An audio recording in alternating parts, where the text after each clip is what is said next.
Els catalanoparlants sempre diem que volem ser una comunitat lingüística normal, com ho són tantes altres. Però és molt important que entenguem què vol dir la normalitat. La normalitat vol dir que la llengua és sentida com a pròpia per tots o gairebé tots els estrats socials. Dit d'una altra manera, que el català no ha d'entendre ni d'ideologies, ni d'orígens, ni de colors de la pell, ni de religions, ni d'un llarg etc.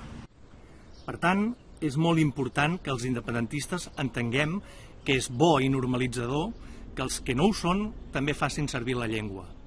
De la mateixa manera, també és important que els no independentistes o no valencianistes entenguin que ells també l'han de fer servir i també han de defensar el nostre patrimoni lingüístic en comptes de, des de la inacció o des de la distància, criticar els altres d'apropiacionisme.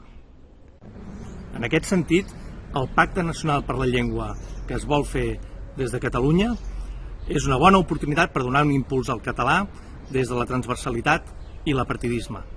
De tota manera, haurem d'estar amatents que la transversalitat no es converteixi en una excusa per aigualir els drets lingüístics dels catalanoparlants.